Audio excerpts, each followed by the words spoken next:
자,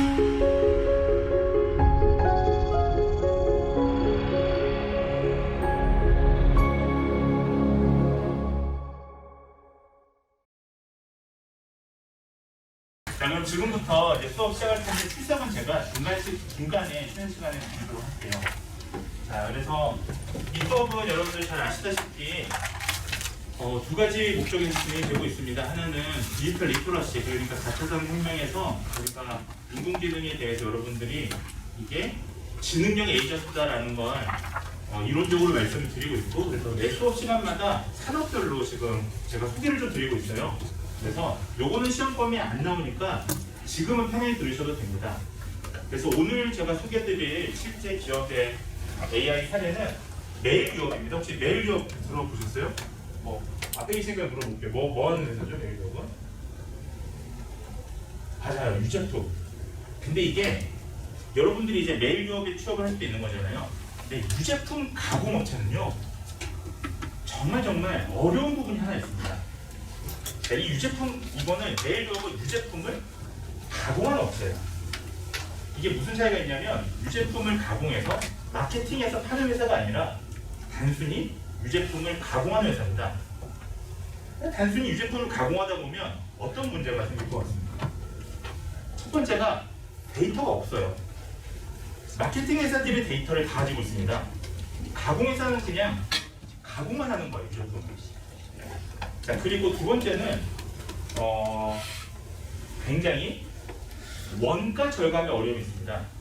뒤에서 제가 설명을 드릴 텐데, 메일 유업이 당시에 이 프로젝트를 2년 전에 실제 진행할 때 회사에 이득을 내고 싶은데, 우유 회사는 사실 이득을 낼 수 있는 게 판매 회사가 아니라 우유를 가공하는 회사는요, 여러 가지 방법이 있는데 가장 간단한 거 원가 절감이잖아요. 근데 사실 여러분들 우유 사보시면 아시겠지만 우유 자체의 원가를 절감하는 게 굉장히 어려운 일이에요. 왜냐하면 실제 많은 비용들은 우유 케이스나 이런 데 들어가 있습니다. 그래서 이 메일 유업은 어떤 방법을 썼냐면요, 에너지를 최적화해서, 지금 오늘 소개해드릴 거는 에너지 최적화에 대한 AI입니다. 인공지능입니다. 그래서 혹시나 여러분들 이 교양 수업 듣는 친구들 중에서 에너지 관련된 어떤 전공을 하거나 그쪽으로 취업하고 싶으신 분들이 계시다면, 특히나 AI 전문가로요, 그렇다면 오늘 이 프로젝트 소개해드리는 걸 좀 더 관심 있게 들으시면 되는데요. 일단 키워드를 보시면 에너지 최적화를 통한 매출 증가, 그러니까 매출 증가하는 가장 좋은 방법은 많이 팔면 되는데, 많이 팔면 되는 거 외에 또 한 가지 방법이 있습니다. 뭐냐면 리스크를 최대한 줄이고요, 이런 지출을 아끼면 됩니다. 그렇게 되면 비용, 쓸데없는 비용을, 예를 들면 불량품 디텍션, 어너멀리 디텍션이라고 하는데요, 불량품을 잘 선정해서 예를 들면 줄인다든지 든 에너지를 줄인다든지 하는 방법이 있겠죠. 그래서 여기 보시면 데이터 인사이트 매트릭스를 보시면요, 설비 효율, 설비, 기기 제어, 고장 예측, 불량 예측, 전력 수요 예측, 에너지 소비 분석이 되어 있는데, 지금 설비 효율이나 설비 기기 제어는요, 지금 요 경남에 있는 딱 그 상황입니다. 부산, 호생, 경남이 제조업이 많잖아요. 대체로 지금 이 지역에 계신 분들이 제조업으로 취업을 많이 하시는데, 제조 ICT, 스마트 AI라고 해서요, 요즘에는 제조업을 이제 점점 AI 기술을 접목시켜서 자동화 시스템을 바꾸고 있습니다. 설비 효율이나 기기 제어는 그런 것들이고요, 고장 예측이랑 불량 예측도 같은 내용인데, 이거는 조금 전문 용어로 어너멀리 디텍션, 그러니까 비정상 탐지라고 우리가 얘기합니다. 왜냐하면 불량품 이런 거는 사실 자주 있는 일이 아니잖아요. 그러니까 아주 많은 데이터에서 소수의 불량품을 우리가 탐지하는 그런 기술을 얘기합니다. 여기서 핵심 제가 분석 개요를 좀 말씀을 드리면요, 이 메일 유업은요, 굉장히 안타까운 게, 여기가 그 유제품 업체에서 1등 기업이 뭔지 아세요 혹시? 1등 기업 남양유업이에요. 메일은 항상 2등이었습니다. 그래서 이 메일 유업이 이 이득을 내고 싶은데, 문제는 원가 절감이 항상 어려움을 겪습니다. 그래서 메일 유업이 남양 유업을 이겨보려고 아무리 해도 원가를 절감해도 이게 회복이 안 되는 거예요. 그 다음에 두 번째는 아까 제가 말씀드렸다시피 유가공 업체는 데이터 인프라가 굉장히 취약합니다. 왜냐하면 판매하는 회사들이 데이터가 많고요. 그냥 이거 가공하는 회사는 데이터가 적어요. 그래서 이러한 배경 속에서 메일유업은 생산 정보나 모니터링을 분석해서 에너지를 최적화해서 드는 비용을 줄이려고 했던 겁니다. 그래서 이런 일들을 하고 있습니다. 데이터 간단히 살펴보시면 주로 회사 내부의 어떤 문제를 해결해야 되는 AI를 만드니까 내부 데이터를 주로 사용했고요. 에너지나 음료캡 이미지나 음료 빨대 이미지나 생산량, 온도, 유량 뭐 이런 것들을 데이터로 사용했습니다.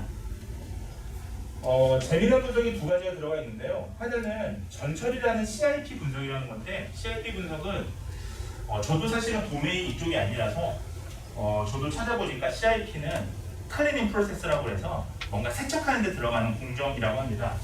네, 공정에서 필요한 것들이죠. 이것들은 박스 플롯이나 라인 플롯이라는 그 그림이 있습니다. 그래서 시각화 그림으로 이거를 시계열에 따른 시간 흐름에 따른 그래프를 파악해서 절감 가능한 포인트, 예를 들면 뭐 유량, 예를 들면 뭘 세척하는데 예를 들면 엑시드, 산 염산 같은 게 많이 들어간다면 그거를 좀 줄이는 거죠. 받아야죠. 이런 건 그래프로 봤고요. 그 다음에 불량품을 우리가 선정하려면 제일 간단한 방법은 여러 데이터가 있겠습니다만 제일 간단한 방법은 시각적인 이미지 데이터잖아요. 그래서 불량품을 판단하기 위해서 CNN, Convolutional Neural Network이라고 하는 딥러닝을 이용했고요. 랜덤 포레스트 이런 알고리즘을 이용했다고 하는데 편히 들으시면 됩니다.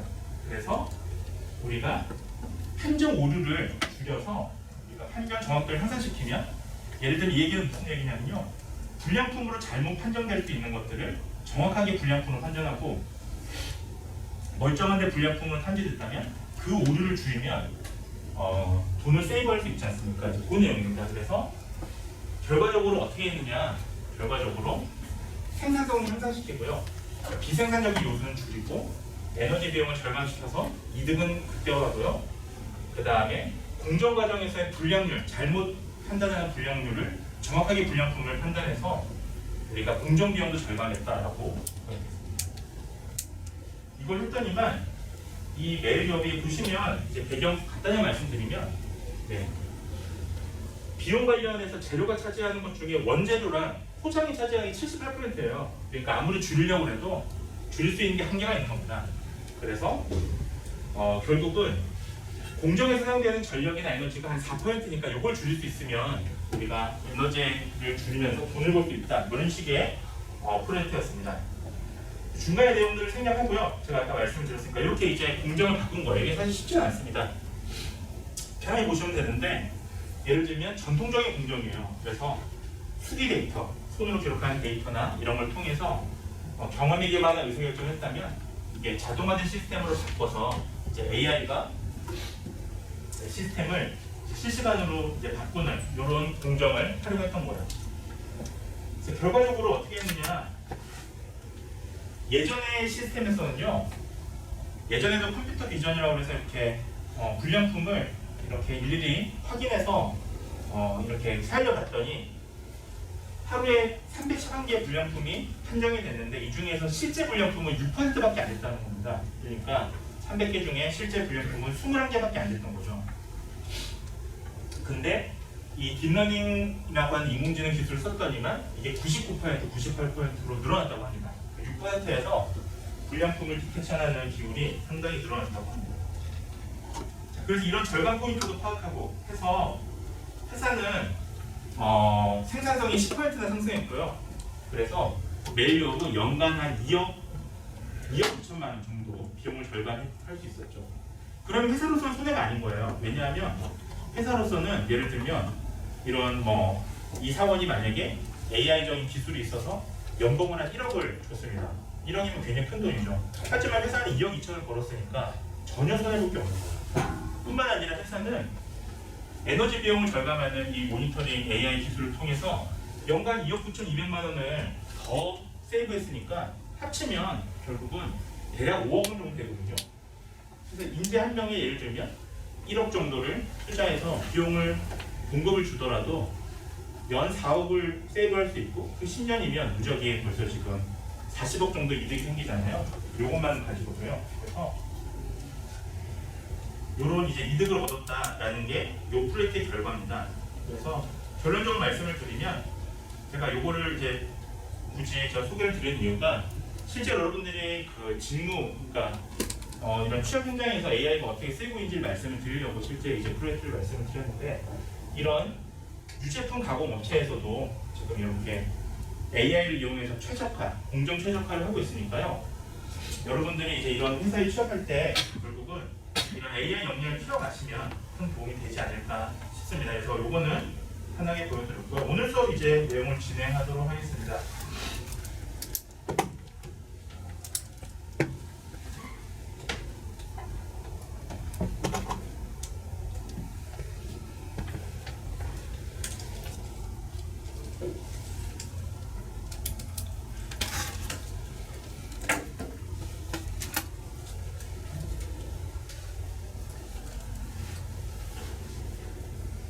우리가 지난 시간까지요, 지능형 에이전트에 대해서 말씀을 나눴습니다.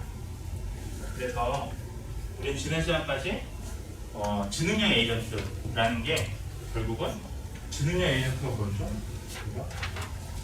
1번 소프트웨어가, 2번 하드웨어가, 3번 소프트웨어나 하드웨어 둘 다 해당이 됩니다. 그렇죠. 3번 소프트웨어랑 하드웨어는 둘 다 해당이 되죠. 자, 그래서 그런 내용들을 배우셨는데 오늘 이제 말씀드릴 내용은 좀 더 재료에 가깝습니다. 그러니까 인공지능이 그러니까 지능형 에이전트가 잘 이제 학습하고 잘 재기능을 하려면 그야말로 좋은 재료를 우리가 사용을 해야 되고요. 자, 그래서 그 방법들이 있습니다. 그러니까 결국은 오늘 말씀드릴 내용은 한마디로 몇 가지 데이터예요. 데이터인데 우리가 데이터라고 하면 여러분들 데이터라고 하면 어떠세요? 네, 이게 지정을 하면 이제 이렇게 시선을 회피하시는 자동화된 시스템들 보이시는데, 그래도 반응을 워낙 잘해주시는 분이라서 모두 장비가 다르잖아요, 설계가. 네, 이게 되게 좋은 거 보이시는데, 데이터 하면 뭐가 제일 떠오르세요? 이름이 뭐였죠? 소연 학생. 소연 학생은 네, 데이터 하면 어떻습니까? 어떤 생각이 제일 먼저 떠오릅니까?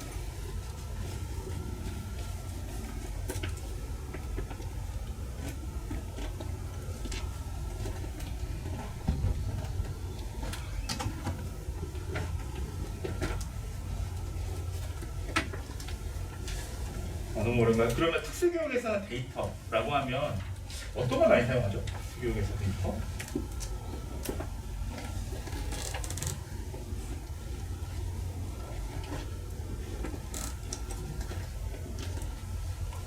네, 친구가 대신 대답해줘도 돼요. 뭔가 이렇게 눈으로 메시지를 보내는 것 같은데. 학생들이 학생들이 네. 전 학기나 다른 학교에서 보시면 그런 기록들. 아, 좋습니다. 기록 좋습니다. 사실 우리가 이제 교육이다 보니까 교육에서 다루는 하나의 기록 같은 것들, 이런 것들이 데이터죠. 병원에서도 마찬가지로 전자의무 기록이라는 걸 씁니다. 예, EMR 시스템이라고 하죠. 메디컬 레코드, 일렉트릭 메디컬 레코드. 기록된 것들, 인체 유래물뿐만 아니라 뭐 수기로 기록한 것들, 점수들, 학생들의 성취도, 이런 것들이 전부 다 하나의 데이터죠. 문제는 제가 왜 이 말씀을 드렸냐면 한두 분한테만 더 물어볼게요. 좀 다른 영역, 여기 맨날 물어보는 사람한테만 물어보는 것 같아서 이쪽은 안 물어볼게요. 네. 뿌리 한번 시작했어요. 저기 뭐죠? 제가 알기로는 안전공학과였나요? 무슨 그거였대요? 의공학과 맞죠? 의용공학과 맞죠? 하여튼 공학 쪽이었어요. 제가 이렇게 이름은 기억 못해도 머리 색깔로 기억합니다. 네. 의용공학과 친구 이름이 뭐였습니까? 민주 학생이 볼 때 의용공학과에서 데이터라고 하면 보통 어떤 걸 얘기하나요?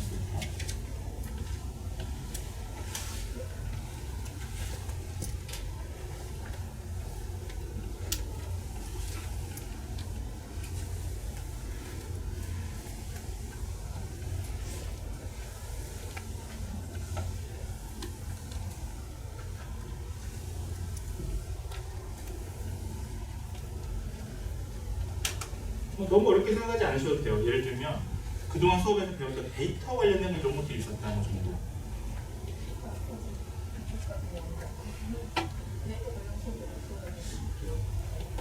여쭤봐야겠다. 전망 문제. 아 1학년이에요? 미안합니다. 이런 거 1학년도 듣는군요 이 수업을. 맞아요. 그럴 수 있어요. 우리 얼마 전까지 온라인상에서만 실존하지 않는 교수님들을 되게 봤잖아요. 맞죠? 실제 사람을 보는 건 저도 마찬가지입니다. 실제 사람을 보는 게 아직 되게 어색해요. 이런 장벽도 있고. 옆에 친구에게 물어볼게요. 1학년은 아니시죠?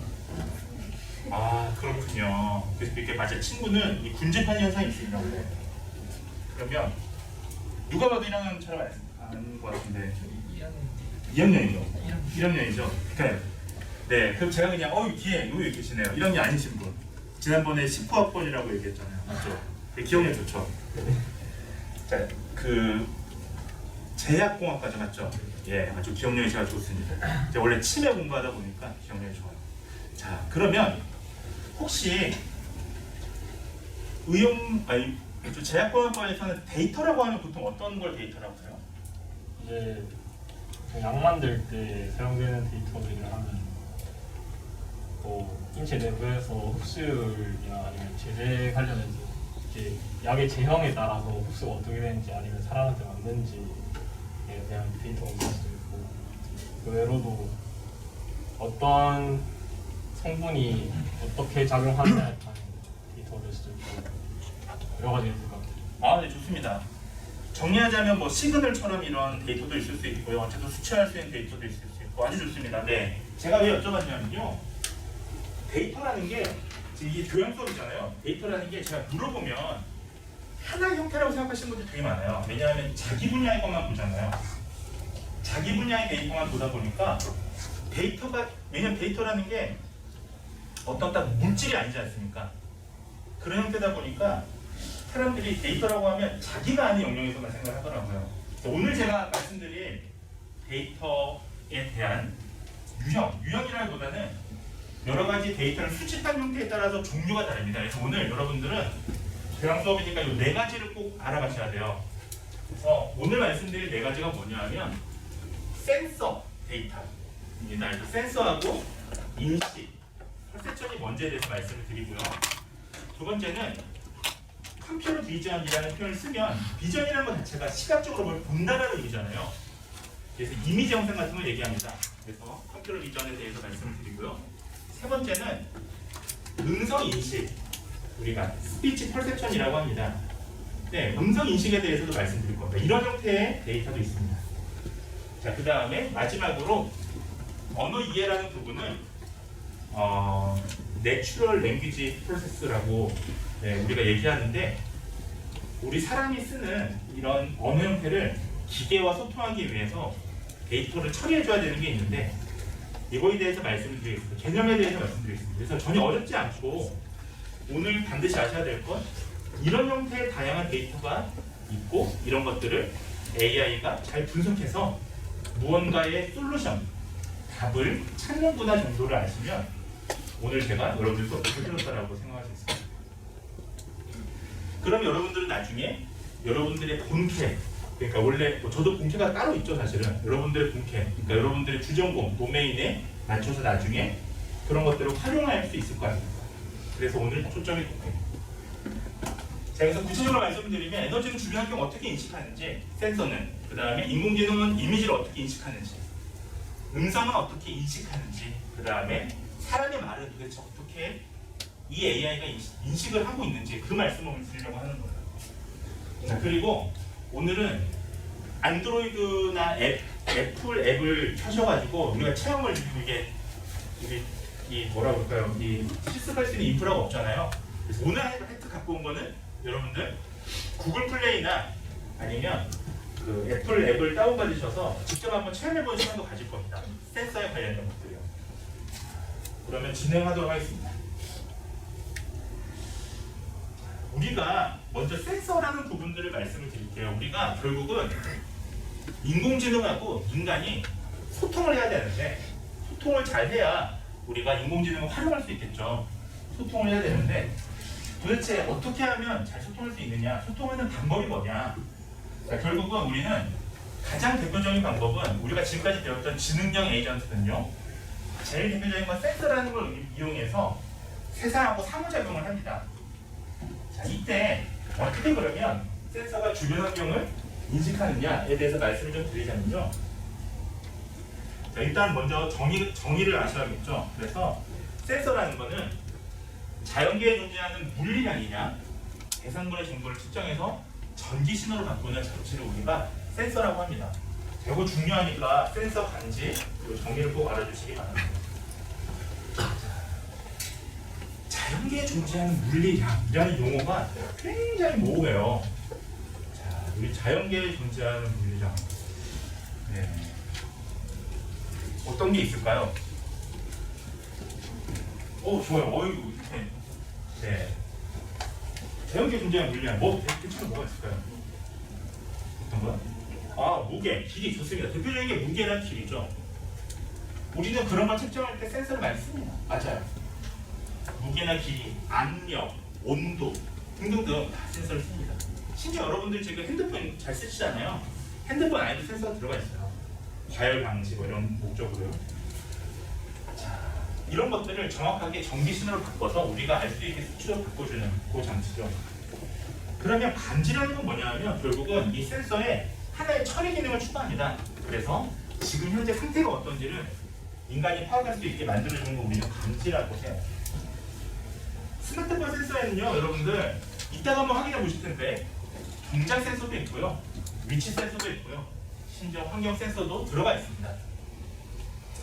그래서 결국은 인공지능이 발달하려면 여러 가지가 같이 갖춰져야 되는데 그 중에 하나 반드시 센서라는 이 기술이 많이 발달을 해야 될 수 있습니다. 대표적인 게 자율주행 자동차, 우리 지난 시간에 말씀을 드렸는데 자율주행 자동차가 안전하게 가려면 센서가 잘 감지해야죠. 한 가지 재미난 것 좀 얘기를 드리면 미국에는요, 저도 이제 그 신문에서 본 건데 미국에는 횡단보도마다 요 신호등 있잖아요. 가로등, 신호등 위에 어떠한 센서가 하나 달려 있어요. 지금 이게 약간 의무적으로 법률화된 도시가 있어요.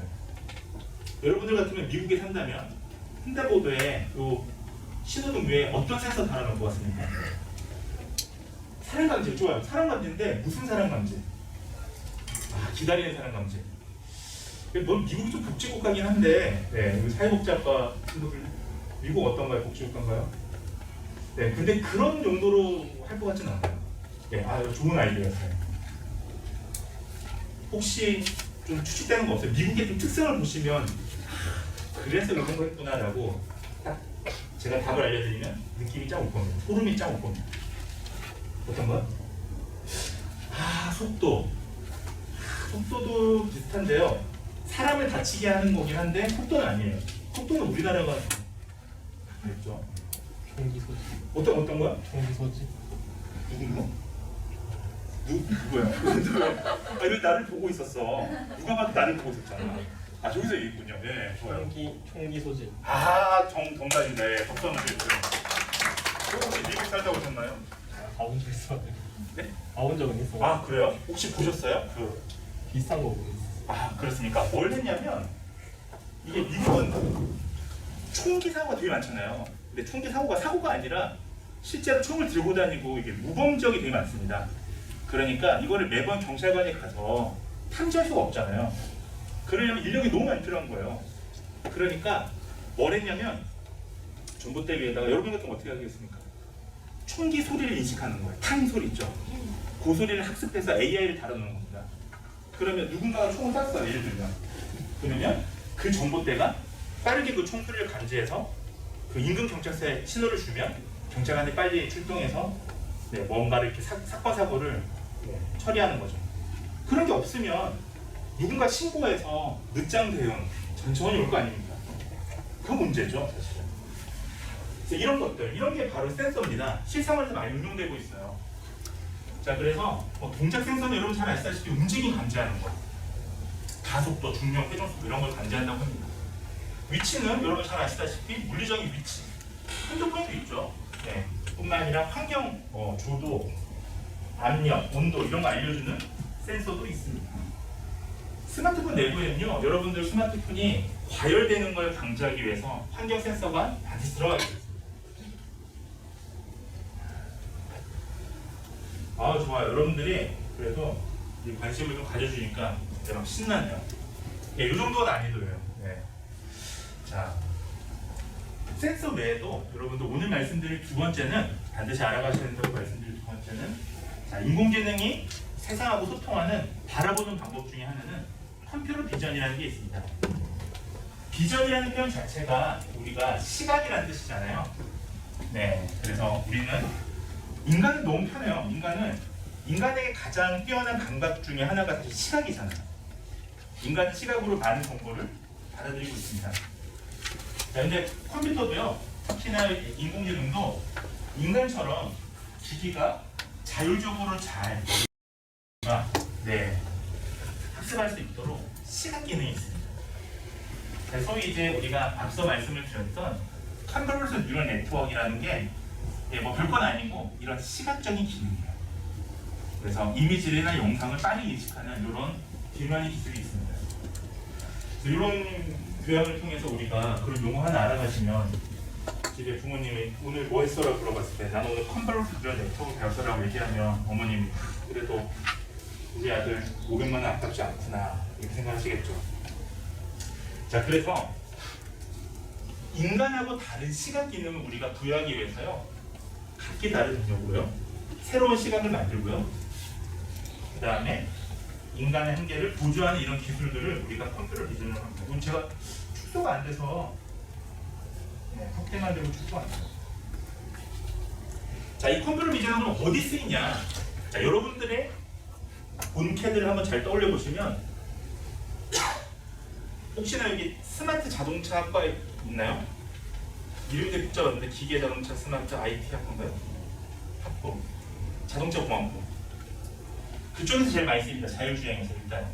왜냐하면 자율주행을 하려면 사람 대신에 차가 자율적으로 주행해줘야 되니까 눈 같은 게 달려 있어야 되잖아요. 센서도 중요하지만 비전도 중요합니다.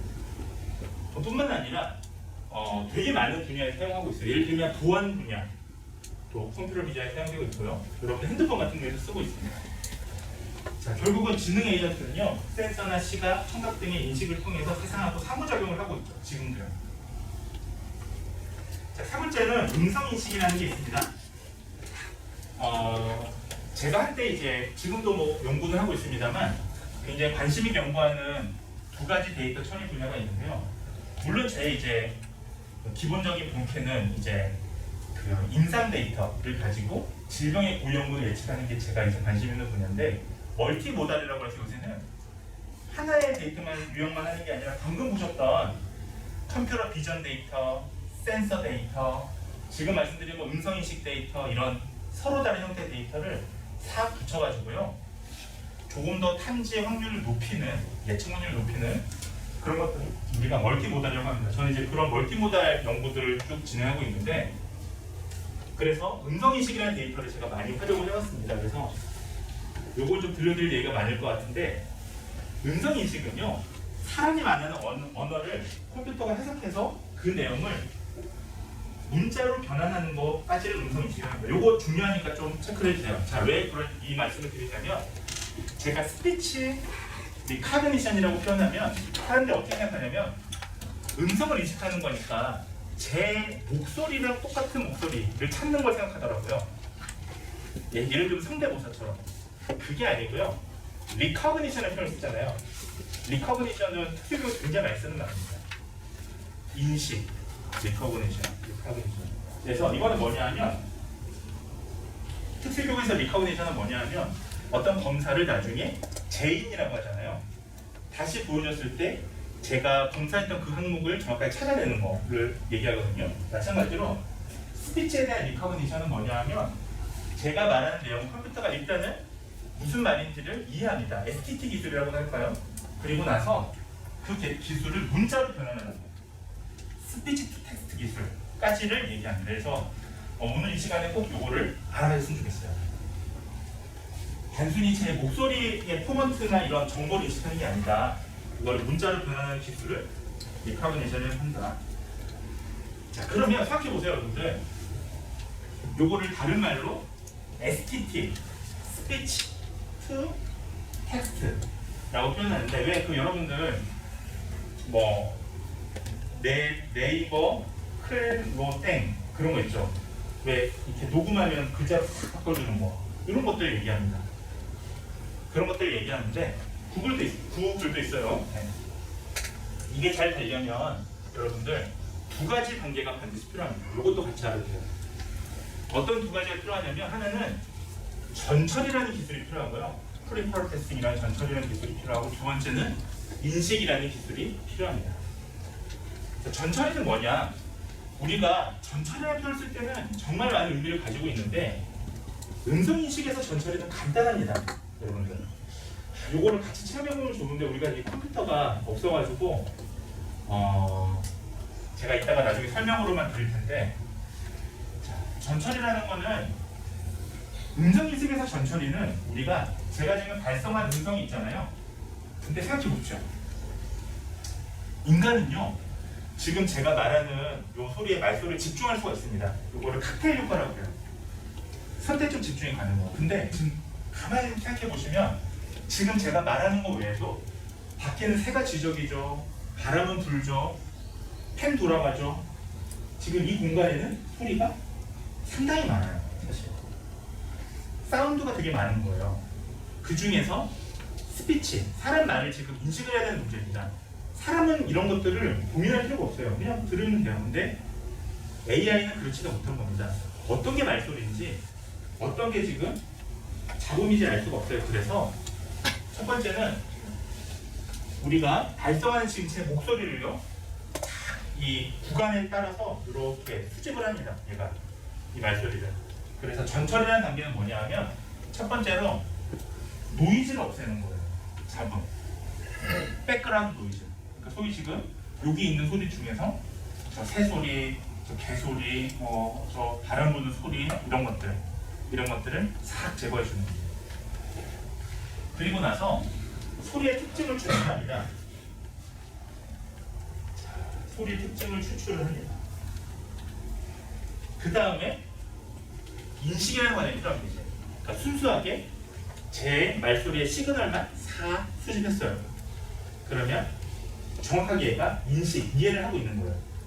그 다음에 거기서 끝나는 게 아니라 인식이 아니라 수집했으면 거기서 이제 인식, 이해를 해야겠죠. 제가 하는 말에 대해서. 인식이라는 거는 결국은 제가 하는 어떤 의미를 이제 파악해서 얘가 언어를 처리해서 그 작동을 하기까지의 과정을 인식이라고 합니다. 예를 들면 여러분들 이런 실이라든지 집에 있는 인공지능 기사한테 각종 명령을 시키잖아요. 예를 들면 TV 틀어줘라고요. 시리아 TV 틀어줘라고 하면 얘는 지금 이 배경 소음 중에서 제 목소리에 시리아 TV 틀어줘라는 내 말을 정확하게 이 수집이 돼야 되고요. 처리가 되면 두 번째는 얘가 지금 내가 한 말이 뭔가 이렇게 평면에 이 브라운관에 뭔가 영상을 틀어달라는 거라는 이 말의 의미를 알아야 되는 겁니다. 이 두 가지 기술이 들어가 있습니다. 그래서 우리 음성 인식이라는 게 결국은 음성, TV 틀어줘라고 얘기하면 음성을 천천히 이 노이즈를 싹 제거해주고요. 여기서 특징을 추출해서 패턴을 이제 분석합니다. 그래서 그리고 마지막으로 언어 처리 이런 의미였구나. 그렇게 해서 실제 동작이 이루어진다. 이런 것들이 음성 인식입니다. 마지막입니다. 이제 마지막 네 번째는 오늘 이제 네 가지 제가 형태의 인공지능이 도대체 어떻게 여러분들의 세상 주변하고 사람하고 어떻게 소통하냐. 네 번째는 언어를 이해하고 처리하는 방법. 요거를 다른 말로 요거는 얻어가셔도 여러분들 많이 알아가시는 거예요. 요걸 다른 말로 요즘에 제일 유행하는 겁니다. 이게 자연어 처리라고 합니다. 자연어 처리.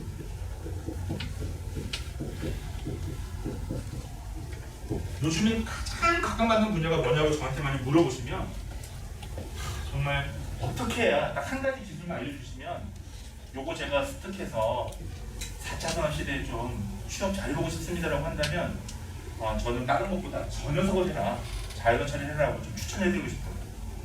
국어학과나 이런 친구도 잘해요. 왜냐하면 자연어라는 게 혹시 먼저 들어보셨어요? 우리 자꾸 국어학과 한 분밖에 없었고 제가 맨날 물어보는 좀 미안하네요. 일상에서 저희가 대화할 때 쓰는 거예요. 오, 본캐가 나왔습니다. 맞아요. 네, 좋아요. 일상에서 사람이 쓰는 말이죠. 우리 자연어라고 그래요. 왜 자연어라 표현하냐면 이게 잘 안 보이죠 지금 뒤에. 이거 대충 켜줄까요? 잘 안 보이는 것 같은데. 짠. 혹시 보이십니까? 끄는 게 더 잘 보여요. 안 보여요? 스크린이 안 보이죠? 끄는 게 더 잘 보여요. 아 그래요? 제가 좀 진하게 써드릴게요. 자연어와 반대말이 뭔지 아세요? 그리고 맞추시는 분들은 좀 센스 있으신 분들. 자연어에 반대되는 말이 뭘까요? 뭐 알고 있는 것 같은데 혹시? 자연어의 반대말. 자, 제가 힌트를 드리겠습니다.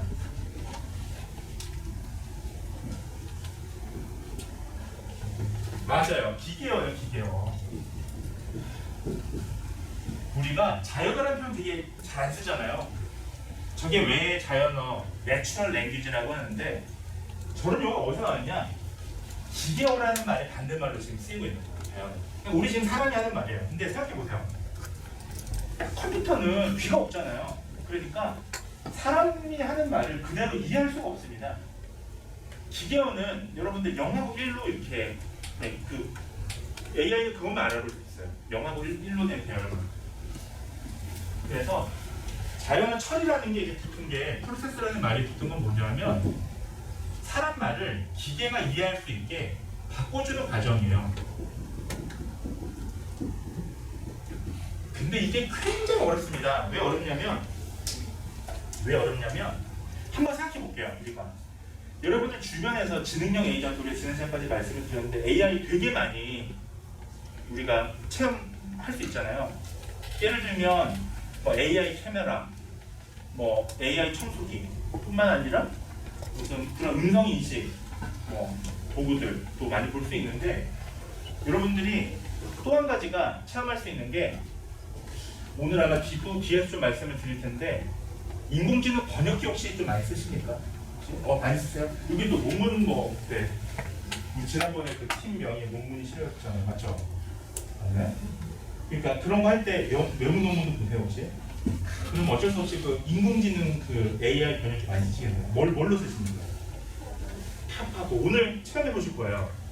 대표적인 세계 우리 그 인공지능 번역기 있잖아요. 오류율이 어떤 식으로 많은지 한번 실제로 한번 눈으로 보실 겁니다. 체험은 저만 할 거예요. 왜냐하면 여러분 컴퓨터 없잖아요. 네. 여러분도 있으면 해보세요. 있네, 여기 있네.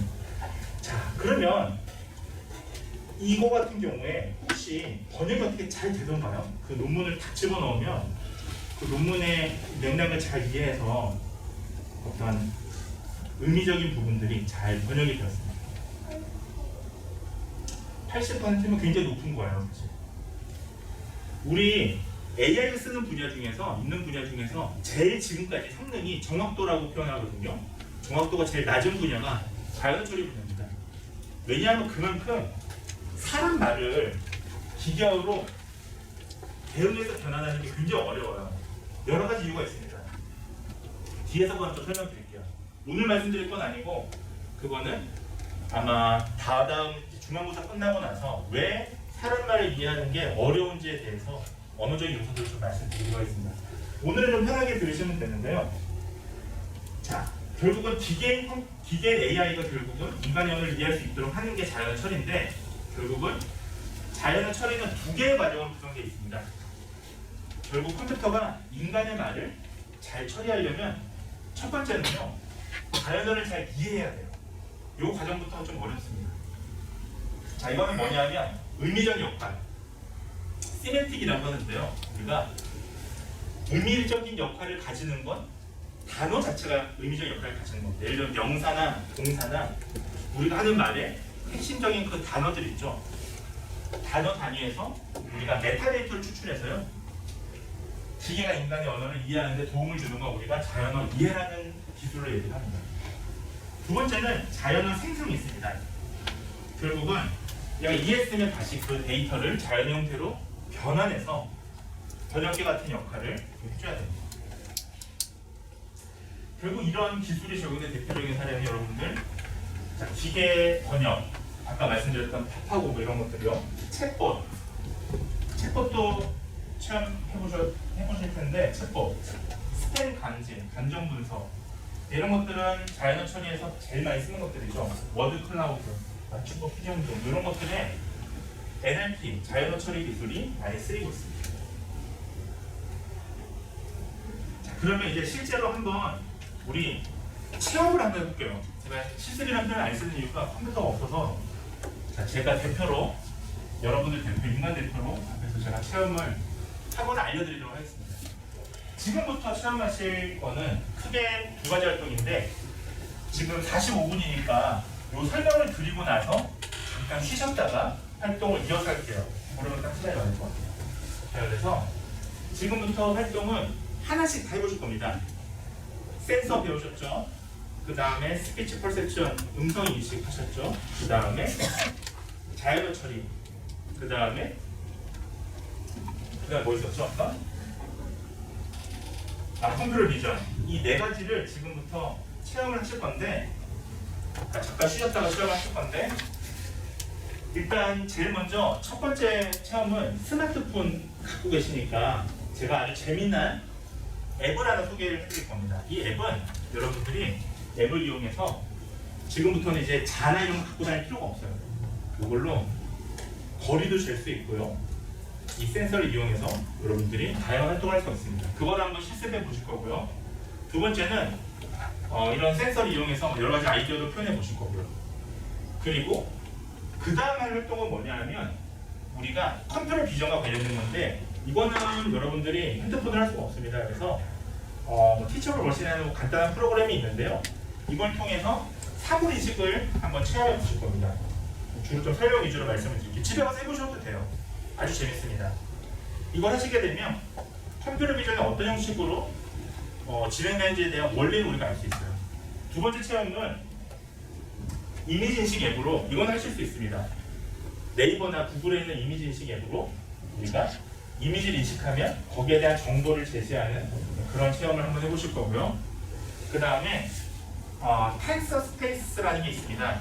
그래서 텐서 스페이스로 우리가 손글씨를 인식하는 그것도 체험을 한번 해보실 텐데 그거는 제가 대표적으로 한번 보여드릴게요.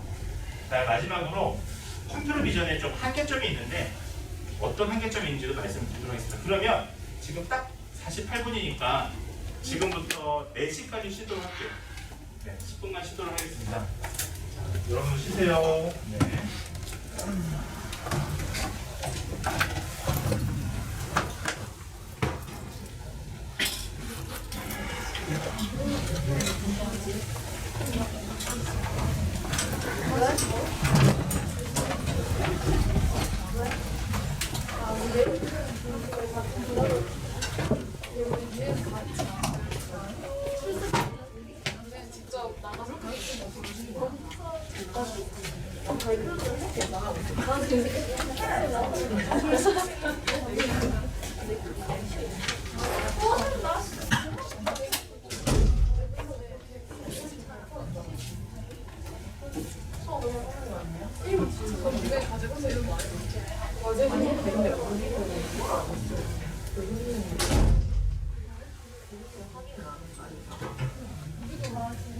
수업 시간에 했잖아. 아니 근데 우리 방송 올라가지고 근데 왜 이쪽으로 나가는 거냐? 안돼나 계속 내일 몰라. 그렇게 안 할 거예요. 근데 우리가 네번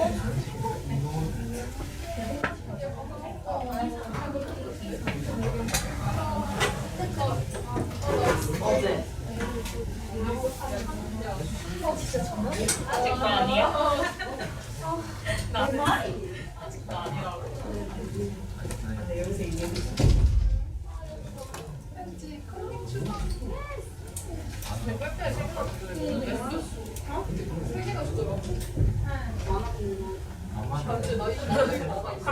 나도. 근데 그러면 우리가 해야 하는 그 단어 찾는 거고 이어내기가 그게 좀 걸리고 그냥 하자. 근데 무슨 이렇게 진짜 그래도 교수님이 하면은 넓은 운동장에서 넓은 열심히 축구를 열심히 해서 근데 열심히 약간 뛰어 있지 않아? 그러니까 제대로 두개나 힘들잖아. 근데 축구가 그럼 열심히 그냥 나그 사람 하기도 안 돼. 아니 그냥 찍어주는 말만 찾자. 하면 되지 않을까? 아니 왜 안 줘? 열심히 그 수혈 할때 수혈. 내가 PT 수상해야 돼. 다시 넣어서.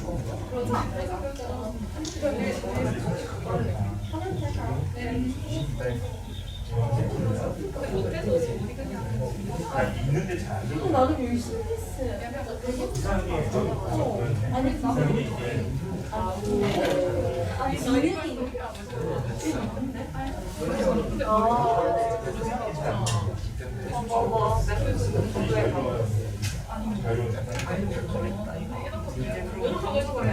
아 그렇게 저도 이게 되게 어릴 때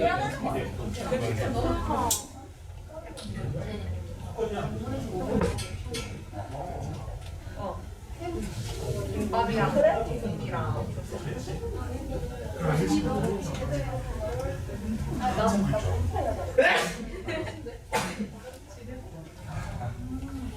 나는 오늘 뒷면만 같이 교도 만들기 싫어서 아니 이거 만들다가 탈출할 때 너무 무서워가지고.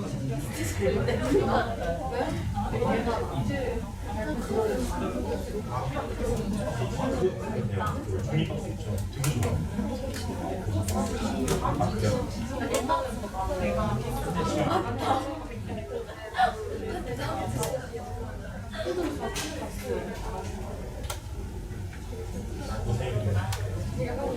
고양이가 나중에 이게 너무 오면 뭔지 알겠지? 그런 일이 없을 때지만 그때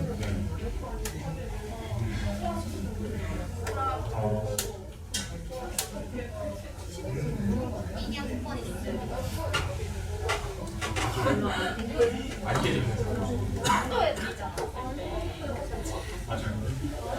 고양이가 되게 그 손이 많이 가는 거지. 고양이 나중에 이발 얘는 지금 연결을 학교에 가는 길이 미용 안 해도 되잖아. 내가 이제 오늘 약간 애견 샵이 뭐 강아지도 고양이 강아지도 고양이 근데 머리가 없는데 맞아.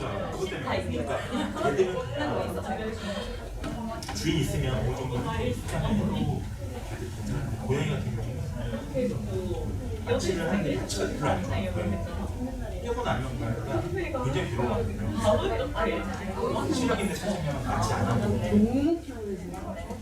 비싸요. 근데 왜냐하면 고양이 키거나 하니까 그런 거 소하고 감별도 같이 빨리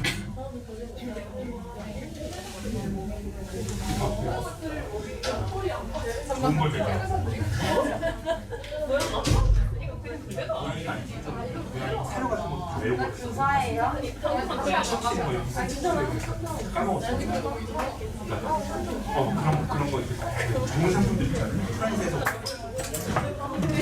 프란스제, 미국제 이런 거 배워가지고 그중에 좋은 거 카페 가서 좋다고 하는 거 찾아가지고 그렇게 괜찮은 모델이 예, 그걸 빠져요. 네,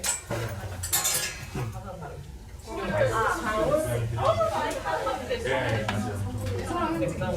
멈췄다네. 멈췄다네 했잖아. 하고 내가 조절을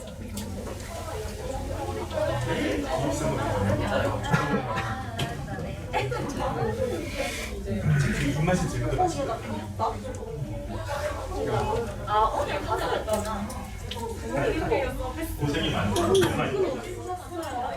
정말 진짜? NCS에서 안돼 늘어나면서인데 애들 다 잡던니 그럴 일. 방탄이 근데 이거 근데 이나지 아니 시스템 시스라고 늘어나. 여기저기 맞아 돌아다니고 맞아. 잘 들려요? 잘 보여요?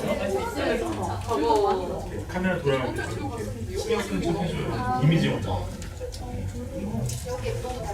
아니 늘어나는 거 들리네. 애들 다 있겠지. 아, 배우고 있어요. 아니 피곤했는데 애들이 이렇게 딱 늘어나. 카메라 돌아가니까 이렇게 친절하게 아, 건드려주고 집에 평상시 이러면 너무 서운했는데 아 저기 정말 피곤해. 드시고 토닥거려주고. 집아 당연하지 알지.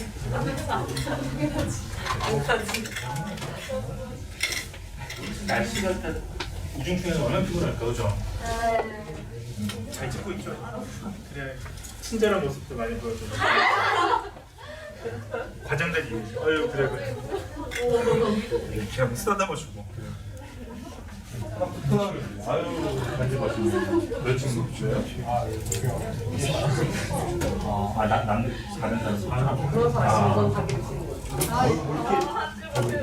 많이 했어. 이걸 정리 잘했어요. 분명을 줬네. 선생님 이름이 이현주라고. 좋겠어요. 선생님이라는 표현. 되게 좋은 것 같아요. 선생님. 네? 아 괜찮아요. 써놔야겠다. 맨날 졸았음. 본 사람. 아 학교 왔다. 체험 실습하는 거 실습. 무슨 실습해요?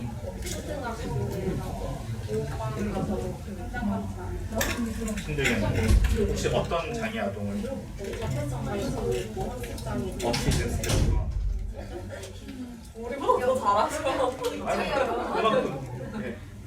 동태가 있으니까 그만큼 제가 그랬구나. 힘드시겠네요. 잡히면 힘드시겠네요. 아 그럼요. 비가 올 것 같다는 말이에요. 아스퍼거 신드롬 같은데. 네. 아스퍼거 신드롬만 그렇게 얘기하잖아요. 오늘 실습하러 왔어요 선생님? 이렇게. 선생님 너무 예뻐요. 근데 왜 그렇게 생겼어요? 할 말이 없어. 네. 자 그러면 이제 슬슬 3분 남았네요. 3분 남았어요. 누구예요? 피해소리 나는데? 누구지?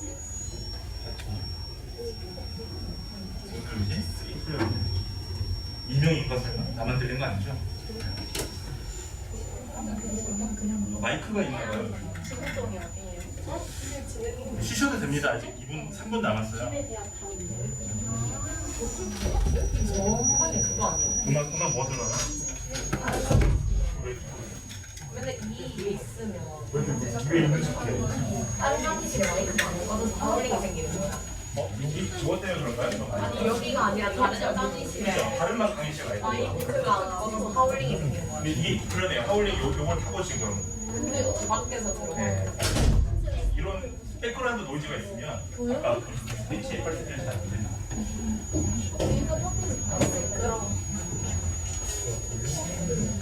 비가 올 건가 봐요. 네, 비가 올 수도 있어요. 오늘 강수 확률이 63%.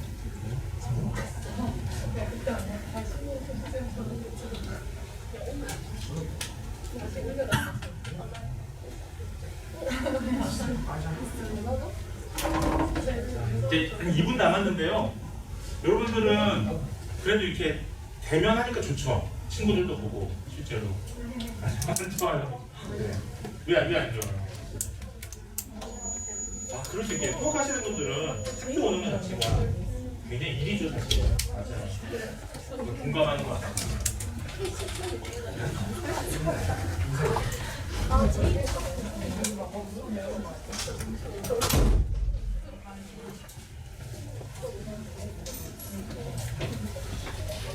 자 그러면 이제 이어서 시작하도록 하겠습니다. 네 들어오시고요. 이어서 체험하시기 전에 네 괜찮습니다. 들어오세요. 체험하시기 전에 센서에 대해서 조금 더 말씀을 드리려고 합니다. 우리가 이 개념에서는 레이더라는 표현하고 라이다라는 표현을 쓸 건데요. 레이더, 라이다가 뭔지 지금부터 좀 설명해 드릴게요. 그 전에 제가 이게 지금 요 소음이 여기서 나는 건 아니거든요. 마이크 좀 꺼놨는데 자 제가 센서가 어떻게 활용되는지 그 활용하고 한계점을 지금부터 하나의 기사로 좀 설명을 드리려고 합니다. 그래서 향후 우리 미래의 스마트 시티라는 게 앞으로 시대가 변하면 정말 이 도시 자체가 스마트해질 건데, 자, 그러면 최근 자율주행 자동차에 사용되는 라이다라는 게 있습니다. 라이다라는 게 있고요. 라이다 센서라는 게 있고요. 그 다음에 레이더 센서가 있는데 이게 조금 차이가 있습니다. 그래서 도로의 교통량을 측정한다든지 횡단보도에서 보행자를 보호한다든지 지하철 스크린 도어에서 교차할 때 우리 센서가 안전하게 교차할 수 있도록 도와줘야 되거든요. 그래서 라이더와 레이더가 사용되는데요. 자, 그래서 제가 두 가지 사례를 좀 읽어드릴게요. 어떻게 지금 우리 실생활에 라이더와 레이더가 사용되는지, 이걸 들으시면 레이더가 뭔지 라이더가 뭔지 조금 감이 올 겁니다.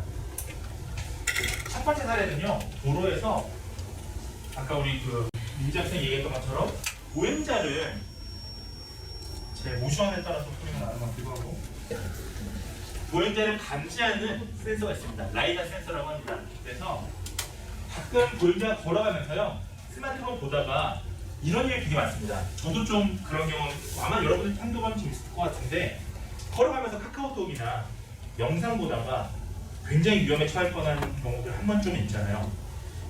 그래서 특히 신호등 깜빡깜빡 빨간불일 때 나도 모르게 지나간다는 할 수가 있습니다. 그때 보행 신호에 음성 안내 장치에 설치되어 있는 이제 우리가 라이다 센서라는 게 있습니다. 그래서 이걸 알려주고 보행자에게 경고를 해줍니다. 그래서 이게 실제로 독일에서는요, 가로등에 카메라 센서 외에도 라이다 센서를 같이 설치해서요, 차량이나 보호자 정보를 파악하고 있고요. 미국에서는 신호등에 라이다 센서를 설치해서 교통 den서를 분석하고요, 보행자 운전자의 안전에 도움을 주고 있다고 합니다. 자, 두 번째 사례는 어떤 게 또 쓰이고 있냐면 스마트홈하고 도시 교통량 파악에 이번에 레이더 센서라는 게 사용되고 있습니다. 자, 그래서 기존에 우리가 도시에 보면 CCTV라든지 이런 게 카메라가 많이 있다 보니까 사생활 침해 문제가 항상 발생됩니다. 사실 CCTV. 그래서 라이다와 레이더 센서를 활용하면요, 자, 이 두 가지를 적절하려고 하면 카메라로 발생될 수 있는 사생활 침해 문제를 해결하면서 효율적으로 교통량을 파악할 수 있다는 장점이 있죠. 그래서 라이다 센서는 해상도가 높지만 날씨 조건에 약해요. 그러니까 이거는 아주 미세하게 볼 수 있는 센서를 얘기하는 건데, 얘는 날씨 조건이 어떻게 바뀌냐에 따라서 조금 취약점이 있습니다. 반대로 레이더라는 건 라이다에 비해서는 해상도는 떨어지지만 날씨 조건에 상대적으로 강하고요, 인체에 미치는 영향도 거의 없어요. 그래서 이 두 가지를 보완해서 사실 우리가 센서에서는 많이 사용을 하고 있습니다.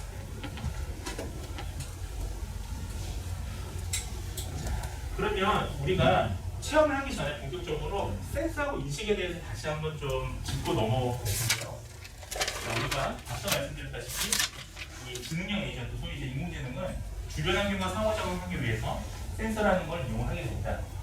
그래서 아까 보셨다시피 센서는 물리적인 어떤 자연에 존재하는 물리량을 측정하는 그 전기 신호를 바꾸는 장치고요. 이 퍼시브라고 하는 감지는 이 센서의 처리 기능을 추가해서 이것을 인지하고 상기하고 판정하는 것을 얘기를 합니다. 자, 그래서 카메라를 통해서는 우리가 뭐 표지판이나 교통, 신호 이런 걸 인식을 하고요. 레이더는 또 주변 사물을 빠르게 인식해서 갑작스러운 상황에 대처할 수 있는 이런 이제 역할들을 하고 있어요. 자, 그래서 레이더는 뭐냐, 라이더는 뭐냐 마지막 말씀을 드리면서 이제 체험으로 슬슬 넘어갈 텐데요. 우리 주변에 있는 특히 자율주행 자동차에 라이더 센서도 있고 레이더 센서도 있습니다. 그래서 라이더 센서는 빛을 발사해서 물체에 되돌아오는 요 빛의 속도를 측정합니다. 그래서 굉장히 정교하게 이거를 측정을 하게 되는데요. 그러다 보니까 물체와의 거리를 측정할 때 날씨 조건이 중요한 거예요. 반대로 레이더는 전자파를 발산합니다. 그래서 역시 물체에 부딪혀서 돌아오는 반사파로 물체와의 거리나 속도 방향을 파악합니다. 그래서 우리가 이런 센서들이 내장이 되어 있습니다. 자, 그러면 여러분들이 이제 처음으로 해보실 건 스마트폰의 센서 한번 체험해 보시죠. 저도 최근에 스마트폰을 드디어 바꿨어요.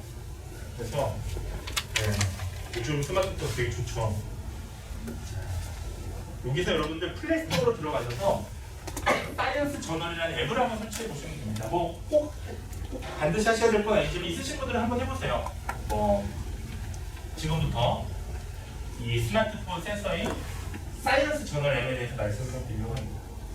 자, 사이언스 저널 앱은요 어디 있냐면요. 자, 앱스토어나 아니면 안드로이드로 들어가셔서 자, 이렇게 ARDUINO 사이언스 저널이라고 검색하면 검색해 주실 거예요.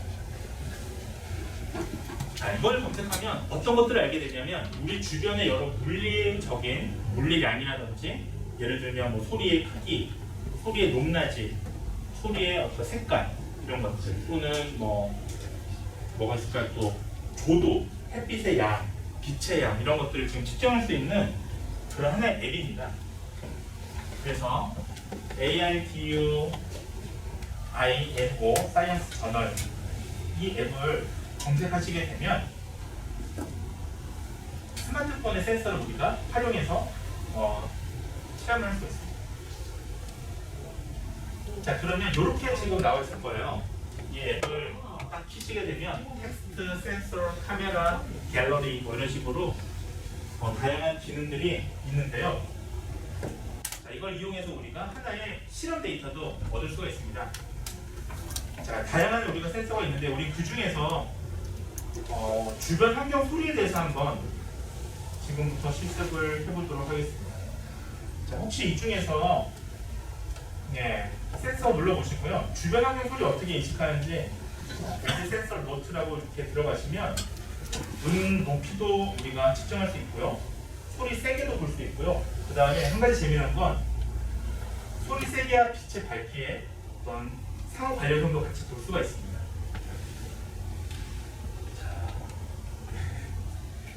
예, 원래 이런 건 좀 모둠으로 하려고 했었는데 지금 오늘은 저 뒤에서 저 카메라가 돌아가고 있으니까 모둠으로 하진 않겠습니다.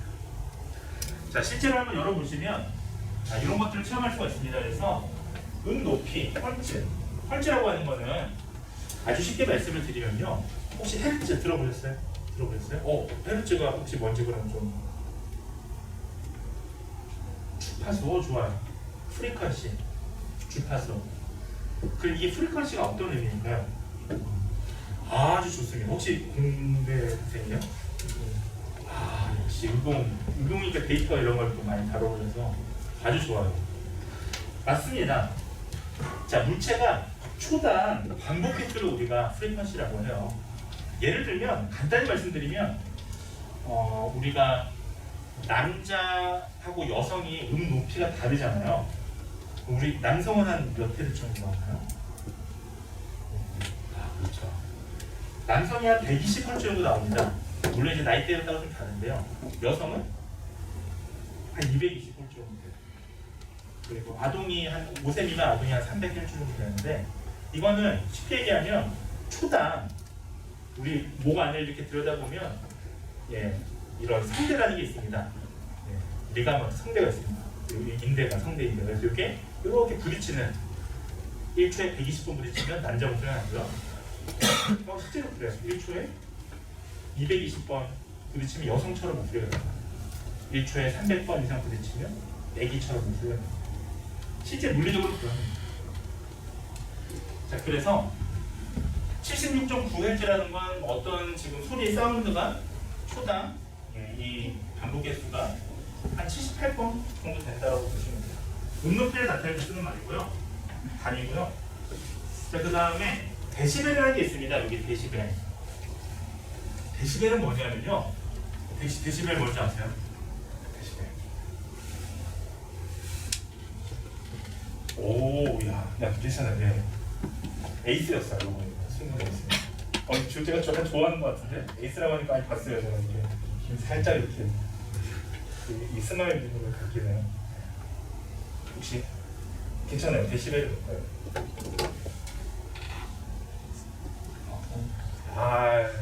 네. 잘했어요. 좋습니다. 데시벨 혹시?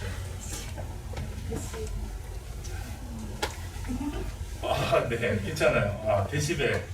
이거 하나 얻어가시면 좋습니다. 소리 세기, 인텐서티, 소리 세기, 강도 아주 좋아요. 이거 하나 얻어가시면 교양 수업이니까 상식 하나 얻어가시는 거잖아요. 자, 데시벨이 뭐냐 하면 우리가 주관적으로 인간이 소리를 감지하는 소리의 크기인데요. 저거는 데시벨이 0이라고 하는 거는 물리적으로 소리가 없는 게 아니고요. 인간이 감지하지 못할 정도의 소리를 0이라고 합니다. 이런 식의 단위가 좀 많이 있어요. 예를 들면 생각해보세요. 우리 온도에서 0도는 물리적으로 온도가 없는 건 아니잖아요. 그냥 우리가 어떤 액체나 이런 게 어느 정도의 영도라고 짓는 거죠. 마찬가지예요. 데시벨이라는 거는 물리적으로 소리가 없는 게 아니라 사람이 감지하지 못하는 소리입니다. 39.6 데시벨 정도 되면 어떤 소리냐면요. 이 정도 되는 속삭이는 소리입니다. 이건 39보다 세요. 여러분들 평소에 대화할 때 소리가 한 50데시벨 좀 된다고 보시면 돼요. 어쨌든 이런 것들을 물리적으로 잴 수가 있습니다. 어떻게 되냐면 센서로 재는 거죠. 자, 그 외에도 여기는 빛의 밝기도 잴 수가 있어요. 재밌죠? 네. 그렇게 해서 이 스크린샷을 찍어서 여러분들 인증샷도 할 수가 있습니다. 이건 한번 넘어가도록 하겠습니다. 결국 요 제가 의미도 제가 예시를 이렇게 써봤어요. 참고삼아 보시고요. 두 번째는 더 재밌는 앱을 좀 소개를 해드리려고 합니다. 자, 미저라고 이 앱을 여러분들 한번 직접 지금 한번 해보시면 이거 좀 재밌습니다. 이거는 뭐냐면 여러분들이 센서로 벌이나 이런 자를 대신해서 쓸 수 있는 거죠. 제가 이거 얼마 전에 저는 이제 이사를 갔어요. 제가 이사도 갔고 최근에 예를 들면 뭐라 그럴까 집에 어떤 당근마켓 같은 걸로 여러분들도 중고거래 자주 하시잖아요. 당근마켓에서 뭘 팔고 싶은데 길이를 누가 물어보더라고요. 그때 여러분들 집에 이거 줄자 있으면 이게 싹 갖고 와서 재면 좋겠는데 줄자 없죠 요즘에. 그럴 때는 저 앱으로 거리를 잴 수가 있습니다. 그래서 자, 미저라는 앱을 까시면 이게 띠용 나오면서 여러분들 물체의 가로, 세로 길이를 측정할 수가 있습니다. 저는 이거 뭔지 아세요? 이거 무선 이어폰 이 케이스 요거를 한번 제가 봤는데, 자, 예를 들면 저 앱을 까셔서 지금 안 하셔도 됩니다. 한번 집에 가서 해보세요. 그래서 나중에 어머님이 또는 아버님이 물건을 자령한다 또는 우리 집 이사를 가야 돼서 평수를 재고 싶다. 평도 잴 수 있거든요. 그럴 때 여러분들이 어머니가 뭔가 이렇게 줄자를 꺼내시려고 하면 그러지 마십시오 하면서, 저는 대학생이잖아요 하면서 이렇게 꺼내서 쭉 센서로 재시면 어머님이 우리 자녀가 학교 가더니 바뀌었어라고 하실 거예요. 자, 이렇게 물체의 가로 길이를 잴 수 있습니다. 이것도 센서로 잰 겁니다. 거리를.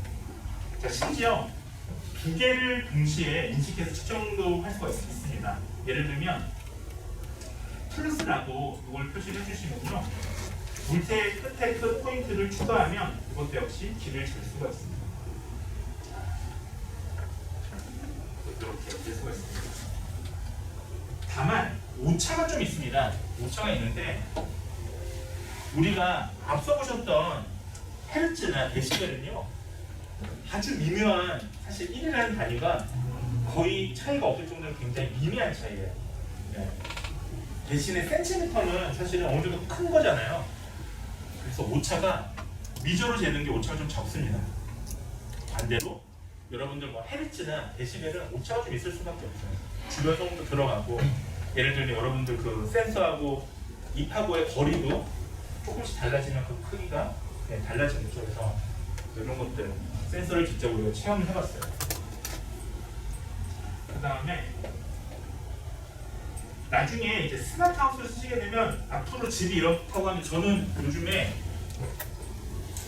이런 스마트 관련된 이런 심포지엄 가면 이런 이제 그 건설회사에서 건축공학과도 있으니까요. 토목공학과 친구들 보면 요즘에 삼성 땡땡땡 이런 아파트에서 와서요 저런 거 소개를 하더라고요. 스마트홈. 단순 설계가 아니라 예를 들면 이런 기술들이, 센서와 기술들이 이 복합적으로 들어가 있어서요. 예를 들면 스마트 변기 얼마나 좋습니까? 샤워 스피커, 말로 샤워도 물 양도 조절할 수가 있어요. 그 다음에 예를 들면 책상도 디스플레이로 변하고요. 이런 것들이 지금 실제로 상용화되고 있습니다. 물컵을 가져주는 로봇도 하나 집에 있으면 얼마나 좋겠습니까? 어머니한테 물 갖다 주고가 아니라 로봇이 알아서 갖다 주는 거죠. 자, 이런 스마트 박람회가 최근에 CES라는 게 있습니다. 이게 전자제품 박람회 중에 굉장히 유명한데요. 2021년에서 공개된 똑똑한 집 이런 것들이 있다고 합니다. 좀 넘어가도록 하겠습니다.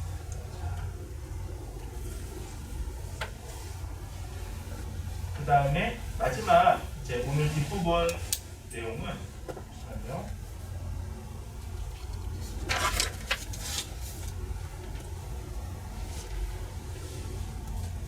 시험 범위는 6주차 오늘 배우는 과제의 내용이라고 보시면 되고요. 시험을 다시 말씀을 드리면 다음 주 수요일입니다. 네, 저도 이게 시험 별로 안 좋아하는데요. 왜냐하면 저도 시험 때 참 고생했던 기억들이 많이 있었는데, 네, 어쩔 수 없죠. 여러분들이 공정한 평가를 진행하려면 시험이라는 게 진행이 되니까요. 자, 그러면 오늘 이제 이 부분까지 오늘 배우셨던 부분까지가 시험 범위인데요.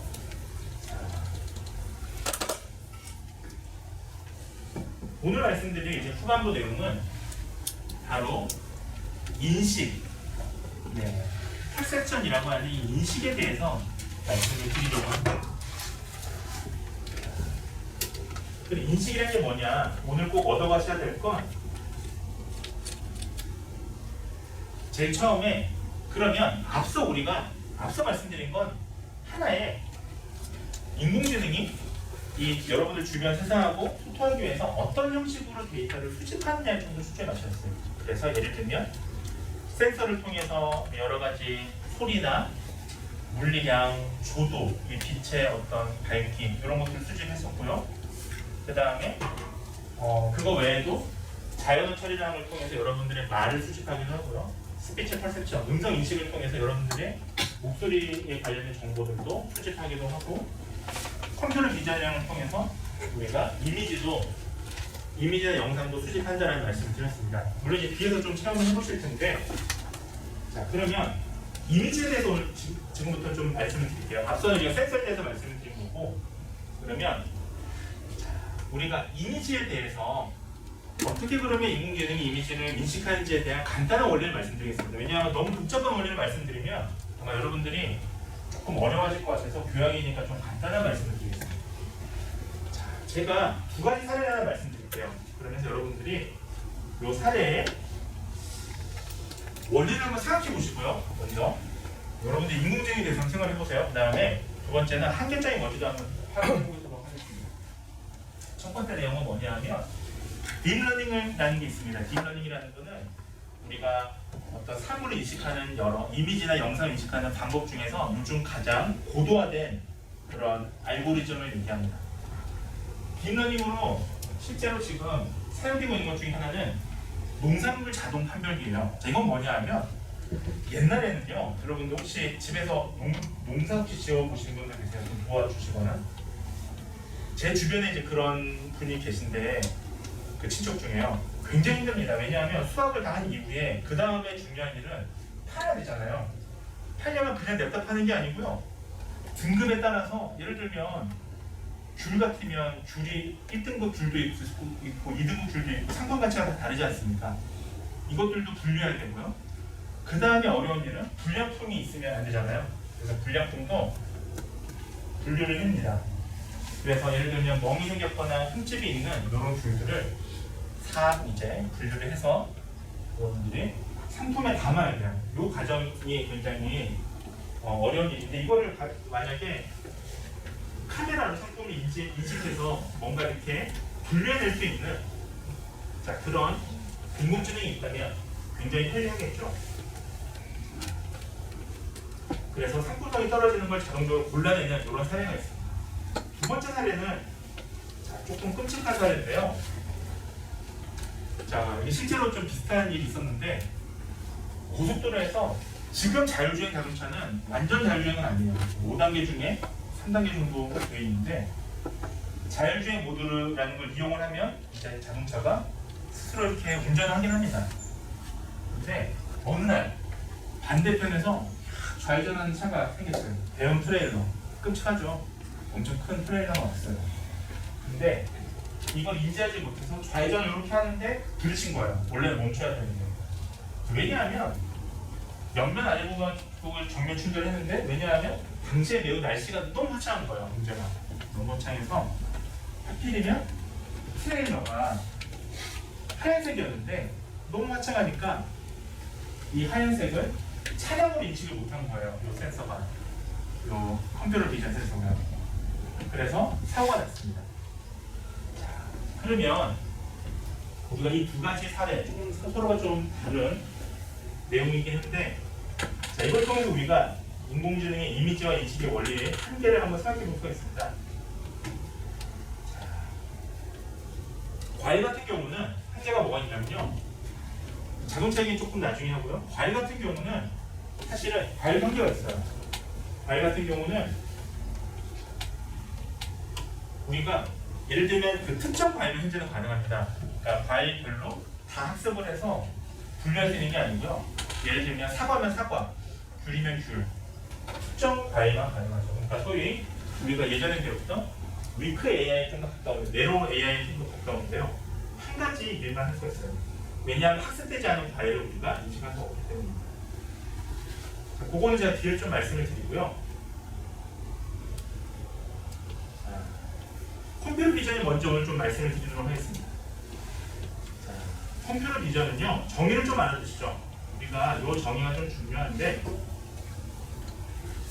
우리가 컴퓨터 비전이라고 하면 이미지뿐만 아니라 영상도 포함됩니다. 그래서 이미지나 영상 같은 그걸 합쳐서 우리가 시각 데이터라고 하잖아요. 시각 데이터를 컴퓨터가 입력받아서 이해하도록 처리하는 우리가 분야를 컴퓨터 비전이라고 합니다. 그러니까 원래는 AI라는 게 따로 있는데요. 컴퓨터 비전은 컴퓨터 공학과 원래 안에 있는 하위 분야 중에 하나예요. 요즘에는 이게 이제 딥러닝이라는 게 좀 발전되면서 요새는 컴퓨터 비전보다는 뭔가 이렇게 패턴 인식 뭐 이런 식으로 표현을 좀 더 많이 하는데요. 아무튼 이것들을 또 포괄적으로 컴퓨터 비전이라고 합니다. 목표가 있습니다. 얘는. 이 컴퓨터 비전의 목표도 좀 알아두셔야 되는데, 얘는 무슨 일을 하는 거냐, 인간이 시각적으로 할 수 있는 일을 우리가 보조하거나 대체, 얼티네이티브하게 하는 그런 자율적인 시스템을 만드는 것, 컴퓨터 비전이라고 합니다.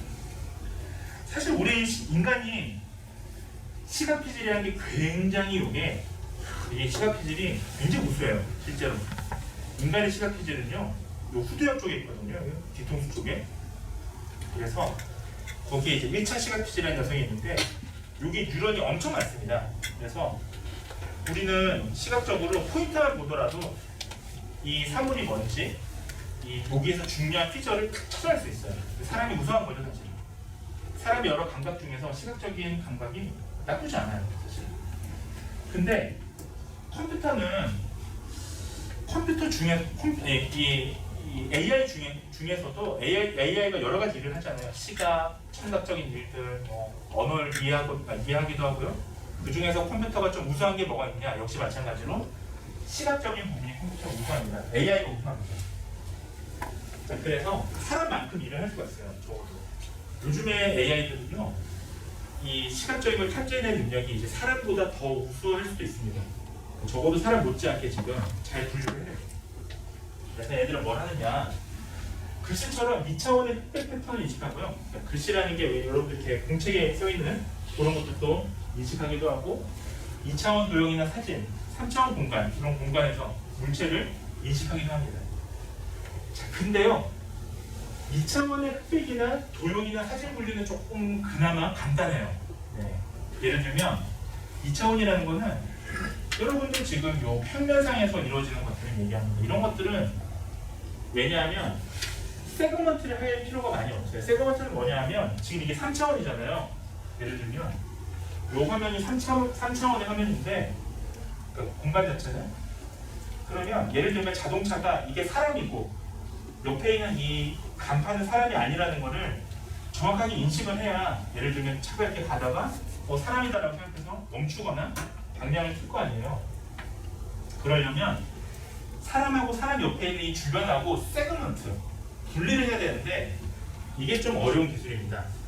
예를 들면 여러분들이 만화 같은 경우는, 만화 캐릭터 혹시 좋아하시나요? 이렇게? 혹시 뭐 좋아하십니까? 네? 도라에몽. 도라에몽 보시면 도라에몽 누가 봐도 세가모토 돼 있죠. 세가모토라는 게 요 테두리.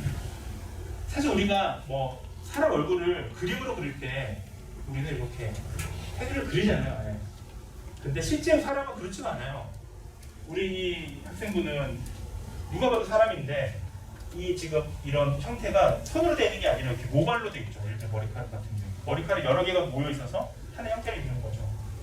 그러면 컴퓨터는 이걸 세그먼트 하는 게 쉽지가 않은 거예요. 지금 보시면 하나의 선이 아니기 때문에 어디서부터가 이분이신지 알 수가 없는 거예요. 거기다 이렇게 겹쳐 있으면 저 뒤에 분이랑 앞에 분이랑 겹쳐 있으면 세그먼트 분리하는 게 쉽지가 않은 겁니다. 그래서 이게 굉장히 고급 기술이에요, 사실은. 그래서 무인마트, 자율주행 자동차, 로봇, 생활소의 카메라, 스마트 기기 이런 데 활용이 되고 있습니다. 이미지 인식. 사실 저는 이제 제가 저는 사실 구글은 그런 말 잘 안 쓰는데 의료 인공지능 한다라고 하면 좀 너무 거창해서요. 저는 사실 그냥 질병 공부하는 사람인데 인공지능자 붙으면 사람들이 대부분 제일 많이 떠올리시는 게 저 이미지 인식이거든요. 영상 인식, 이미지 인식. 그래서 예를 들면 가끔씩 오랜만에 만난 제 친구도 다른 이제 일하는 제 친구도 저 보면 반갑다고 와서 이미지 분석해봐 막 이래요. 근데 제가 사실 이미지 분석은 모르는 건 아니지만 제 주 무기는 아닌데요. 자, 하지만 이거 굉장히 재밌습니다. 이 이론을 이 수업 때는 힘들게 얘기할 수는 없지만 혹시라도 나중에 이렇게 뭐라고 할까요? 4차 산업 분야가 공부하다 보면 재밌을 수도 있잖아요. 공부하시다가 저 이미지 분석 좀 공부하시게 되면 되게 재밌어요. 의공학 이런 데서 나는 하지 않나요? 많이? 의용공학에서는? 그쵸? 의용공학에서 되게 많이 해요. 이미지 인식, 영상 인식 맞죠? 네. 의용공학에서는 저기에 좀 핵심입니다. 왜냐하면 좀 달라요. 이게. 접근하는 방법이. 저 같은 이제 질병학자는 질병 자체에 초점을 맞추는 건데요. 의용공학은 공학의 핵심이라서 엔지니어가 핵심이라서 저걸 잘 디텍션하는 거에 핵심을 많이 맞추거든요. 여기는 설명이 필요가 없는데 질병 자체는 질병에 설명이 필요합니다. 접근 방법이 다른데 자, 예를 들면 이런 겁니다. 이미지 인식. 자, 이것도 같이 좀 알아주세요. 우리 사실 이 수업 자체가 난이도가 높지 않기 때문에 공부해야 될 내용이 사실 많지는 않습니다. 자, 이미지의 정보를 식별하는 기술을 우리가 이미지 인식이라고 하고요. 컴퓨터 비전의 핵심 기술입니다. 이미지 인식은. 자, 그래서 대표적으로 이미지에 포함된 객체, 어브젝트를 인식하고 클래시피케이션, 분류하는 거예요. 그러니까 이게 사람인지, 사물인지, 개인지, 고양이인지, 배경인지, 아니면 객체인지 이것을 인식을 하는 겁니다. 요즘의 기술은 요거 진짜 요게 이제 아까 이제 좀 이따 체험해 볼 텐데 컴퓨터 비전에 이미지 캡처닝이라는 기술이 요즘에 들어가는데 이게 제가 또 이제 이 부분에 관심이 있는데 저는 인공지능 중에 설명 가능한 인공지능에 조금 관심이 있거든요. 저 기술이 약간 그런 기술에 들어가요. 캡처닝 혹시 들어보셨어요? 맞아요. 오, 너무 잘하시네. 혹시 이거 다른 학교에서 다른 수업을 들어보신 건 아니신 거죠?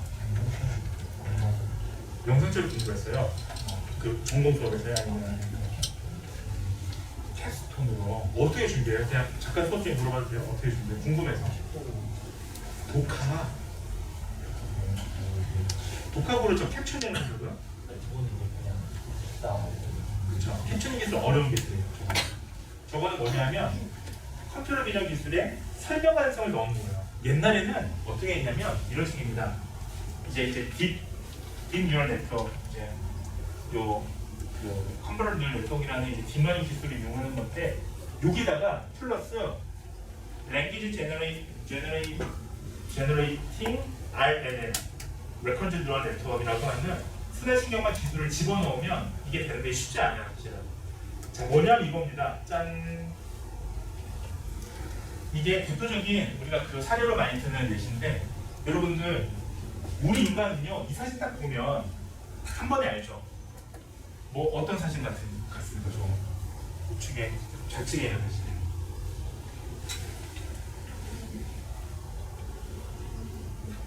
맞습니다. 아주 훌륭합니다.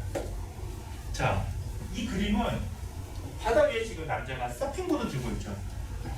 이거를 기존에 우리가 단순히 이미지 인식만 보면 이걸 찾아내야 돼요. 지금 이 컴퓨터는 우리처럼 사람 시각 피질이 없기 때문에 시각 피질이 있다는 건 순식간에 이해를 하는 거거든요. 얘는 탐지를 해야 됩니다. 그래서 이게 지금 바위이고 이건 사람 다리이고 이게 바위 일부분이 아니라는 걸 탐지해야 되고 주변문을 찾아가면서 뭔가를 들고 있고 이게 바다구나 이것까지 탐지를 해야 되는데 옛날 기술로는 그냥 퍼센트만 나와요. 네. 사람이다. 바위일 가능성이 몇 퍼센트다 이렇게 나오는데 캡처링 기술은 이걸 설명합니다. 예를 들면 이렇게 설명합니다. 이거 서핑보드를 들고 있는 남자야. 굉장하죠. 네. 왜냐하면 이 기술은 굉장한 거예요. AI는 사람이 아닌데 사람처럼 지금 얘기를 하는 겁니다. 저거 보고. 더 놀라운 거. 여러분들. 이거.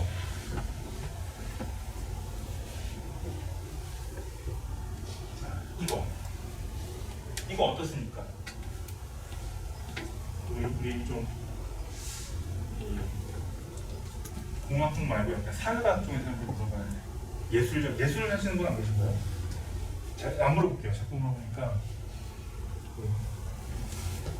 예. 우리 뒤에 계신 분. 네, 뒤에. 안전공학과였죠? 아, 나노. 나노는 잘 알겠네요. 자, 나노 보세요. 우리 저 그림 어떻습니까? 한번 보시기에. 지금 저 클릭 표시가 들어가는 저 그림. 어떤 것 같아요? 따뜻해 보인다. 이건 인간적으로 얘기를 한 거네요. 자, 그러면 하나만 제가 물어볼게요. 저 사진이 좀 예술성이 좀 있어 보입니까? 아니면 그냥 막 찍은 것 같습니까? 막 찍은 것 같아요. 네, 괜찮아요. 사람은 뭐 판단 기준이 여러 가지. 우리 앞에 계신 분 같은 나누시죠? 아니에요? 같이 보통 뭉쳐있길래 우리 좀 실례지만 무슨 전공? 의용공학 분들은 아마 영상 처리 같은 걸 배우실 테니까 어떻습니까? 저 그림을 하면 묘사를 좀 해주신다면. 평화로움. 네, 좋습니다. 거기까지는 우리가 AI가 캡처링할 수는 없는데 미안해요. 자, 이게 얼마나 대단한 거냐면 캡처링이 어떤 기술이 들어가냐면요. 얘를 만약에 기존에 그냥 이미지 컴퓨터 비전이 이것을 인식한다면 그냥 이 지금 배경에서 이 볼이라고 하는 거를 그냥 이 오브젝트 객체가 인식할 수 있어요. 근데 이거 지금 사실은 이런 사진은 예술 사진이잖아요. 그냥 찍는 게 아니라 뭔가 이렇게 의미를 가진 뭐 그런 것들이거든요. 예를 들면 뭐 빈센트 반 고흐처럼 약간 그런 느낌이에요. 그래서 이게 들판 속의 보리를 확대한 사진이다라는 그 설명력을 부여합니다. 놀랍지 않으세요? 저는 되게 막 소름이 쭉 끼치는데. 보리를 특별히 제가 뭐라고 그러지? 이걸 땡겨가지고 줌을 땡겨갖고 얘를 찍은 거예요. 지금 얘를 그거를 인식한 거예요. AI가. 굉장히 놀라운 일이죠. 사람의 그 행위를 알고 있는 거예요. 확대를 해서 찍은 거다 일부러. 자, 이렇게 지금 설명력을 달아서 써 있습니다. 자, 이 알고리즘 중에 대표적으로 하나만 말씀드리면 교양이니까 어렵게 얘기는 하지 않겠습니다. 대표적인 거 요거 합성 부호 신경망이라고 합니다. 컨버런셜 뉴럴 네트워크라고 하는데요. 이미지 인식에서 활용되는 대표적인 알고리즘 중에 우리는 컨버런셜 뉴럴 네트워크를 얘기할 수 없어요. 특히 그 중에서도 영상 인식에 특화된 자칭 신경망을 우리는 컨버런셜 뉴럴 네트워크라고 합니다. 이미 얘가 얼마나 우수한지는 구글이 개냐 고양이냐 요거 이미 99% 이상 간별해내는 그 기술로 이미 증명된 바 있어요. 그래서 지금 요즘에 조금 인공지능 분야에서 좀 하신다는 분들은 대부분 이미지 분석은 다 컨버런셜 뉴럴 네트워크를 응용한 기본적으로는 저거 응용한 알고리즘을 씁니다. 자, 그러면 우리 체험을 한번 해보실 텐데 컴퓨터가 없어서 제가 말로 해드릴 테니까 집에 가셔서 한번 시간 나실 때 해보세요. 컨버런셜 뉴럴 네트워크를 체험할 수 있는 거였는데요. 어렵게 여러분들 코드를 안 짜더라도 개념 자체는 이해할 수 있습니다. 뭐냐 하면 티처블 머신이라고 하는 그냥 한글로 티처블 머신 치시면 나와요. 티처블 머신을 딱 치면 자 우리가 세 가지가 뜹니다. 이렇게 첫 화면에 제가 확대를 좀 해드릴게요. 첫 화면에 자, 이건 뭐냐면 티처블 머신은 머신러닝, 특히 그 중에서 딥러닝을 여러분들이 어떤 코드 없이 그냥 한번 체험해보는 교육용 머신러닝 시험 프로그램입니다. 그래서 세 가지 프로젝트를 제시하는데요. 첫 번째는 이미지 프로젝트, 그러니까 지금 말씀드린 컨버전 뉴럴 네트워크 기술이 들어가서 여러분들이 학습이라는 게 뭔지, 테스트 또는 밸리데이션이 뭔지를 우리가 체험해볼 수 있는 그런 하나의 사이트입니다. 두 번째는 오디오 프로젝트는 뭐냐면 스피치 퍼셉션, 제 지금 말을 인식해서 거기에 대해서 인식률을 보는 거고요. 마지막으로 포즈도 있습니다. 포즈 프로젝트도 있는데요. 이거 말로 좀 설명을 그냥 간단히 드릴게요. 집에 가서 한번 해보시면 좋겠습니다. 예를 들면 어떻게 이미지를 인식하는지에 대해서 한번 생각해 볼게요. 예를 들면 자, 클래스를 두 개 만듭니다. 클래스라는 거는 범주, 카테고리를 얘기해요. 예를 들면 클래스 1은 범주 1은 사과라는 이름을 지어주고요. 위에 이제 클릭하면 사과라고 우리가 한글로 쓸 수 있거든요. 옆에는 귤이라는 이름을 클래스를 두 개를 만드는 거예요. 그러면 여러분들은 물체를 렌즈에 갖다 대면 그 물체가 사과인지 귤인지를 판별해내는 그런 것들을 컨버전 뉴럴 네트워크에 기반해서 볼 수가 있습니다. 자, 만약에 이걸 여시게 되면 웹캠 옆에 보면 홀드 투 레코드라는 게 있습니다. 그거를 클릭하시게 되면 이렇게 여기 지금 홀드 투 레코드라고 여러분들이 만약에 여시게 되면 이렇게 제시가 돼요. 위에 그러면 클래스 이름을 지정해 주시고요. 지정을 해줘야 이제 그 AI가 얘가 뭔지를 이 클래스 이름대로 판별을 낼 겁니다. 그 다음에 홀드 투 레코드를 누르신 다음에 학습을 시키는 겁니다. 학습을 시키는데 여러분들의 집에 사과가 뭐 100개, 200개 있진 않잖아요. 그래서 하나 사과를 가지고 이 하나를 가지고 각도를 이렇게 조절하면서 계속 사진을 찍습니다. 이렇게. 그러면서 뭐 최대한 많이 보여줘야 됩니다. 가능하면 사과가 여러 개 사과가 있으면 좋습니다. 왜냐하면 이렇게만 하게 되면 각도가 이렇게 바뀌면서 여러 개가 이렇게 인식을 하게 됩니다만 문제는 빨간색만 사과로 인식하게 돼요. 그러니까 AI가 학습한 것만 인식하기 때문에 사과는 파란색도 있잖아요, 사실은. 자, 그 다음에 마찬가지로 귤도 홀드 투 레코드 이걸 클릭하시면 돌아갑니다, 학습을. 여러분들이 이미지를 샘플들을 계속 학습시킵니다. 손으로 이렇게 돌아가면서. 계속 찍히겠죠. 계속 찍히면 계속 찍히죠. 이렇게 이미지를 여러분들이 추출해요. 이미지 샘플을 추출을 해서 자, 만약에 여러분들이 미리 수집한 이미지가 있으면 그걸 이용하면 되는데 없으니까 이 홀드 레코드를 이용해서 다양한 사과 사진과 귤 사진을 학습을 합니다.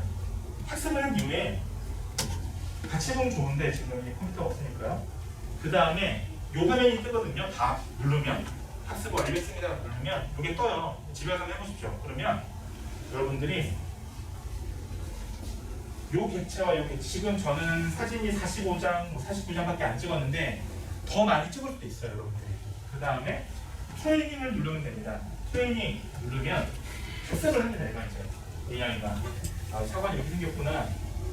귤은 이렇게 생겼구나. 각도별로, 색깔별로 여러 가지 피처들을, 크기, 뭐 이런 것들을 다 학습을 합니다.